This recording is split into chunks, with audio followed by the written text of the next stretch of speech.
Employees at Apple's Grand Central store in New York City are making moves to unionize, but first they need signatures of support from 30% of their colleagues at the store in order to hold a union election.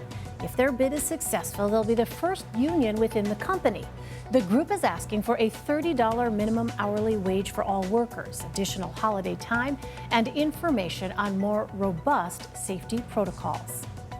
An Egyptian TikTok influencer has been sentenced to 3 years in prison after a court convicted her of human trafficking. She was found guilty of exploiting girls for money through social media platforms. Human rights activists say this case, along with a handful of others in Egypt, are being used to control what young women share online. A Kentucky man is $450,000 richer after suing his former employer. Back in 2019, Kevin Berling says he told his old company to not hold an office birthday party for him because it would cause too much stress, but the company did anyway. Berling suffered from several panic attacks, which he says led to his firing.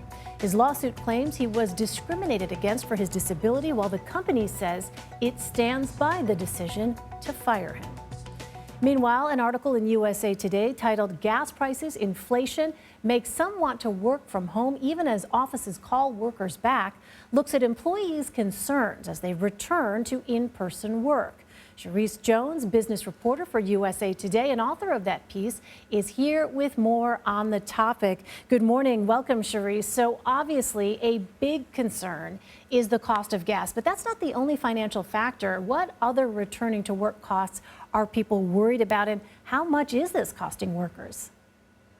Well, people are worried about eating out again. Eating out is now about 7% more than it did this time last year. You're back in the office and a colleague wants a bite, and you don't want to say, "I brought my sandwich from home." You want to go socialize. So that's something that people are worried about.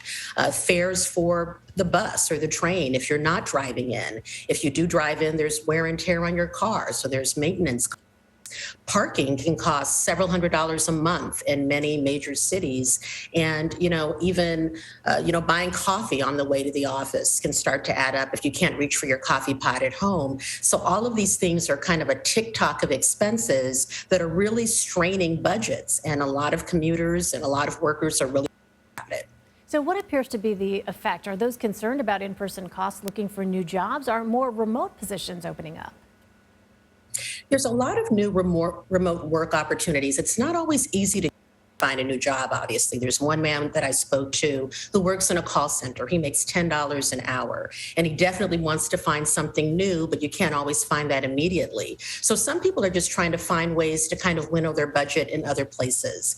There's one woman who's cutting back on, eating out with her partner or, buying treats for her dog. She just enrolled in a master's program, and while money on gas wasn't going to pay her tuition, it certainly helped. So she's digging into her savings. And so some folks who have a little bandwidth are finding other ways to cut, and other people really don't know what they're going to do. And they might have to look for another job, but that's not always a quick fix or the easiest solution to come up with immediately.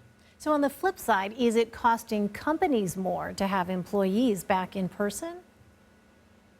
Well, about 63% of employers are actually giving pay increases or one-time bonuses to their employees to offset inflation. So yeah, it is costing them more, but they figure that that's a better thing to do than to lose an employee and then have to go out and hire somebody new.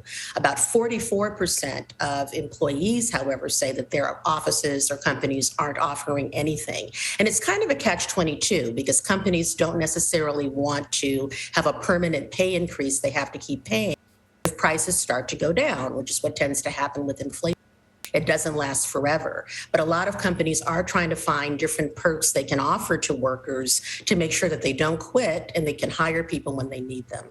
Return to office is something a lot of people are talking about. Charisse Jones. Charisse, thank you very much. Thank you.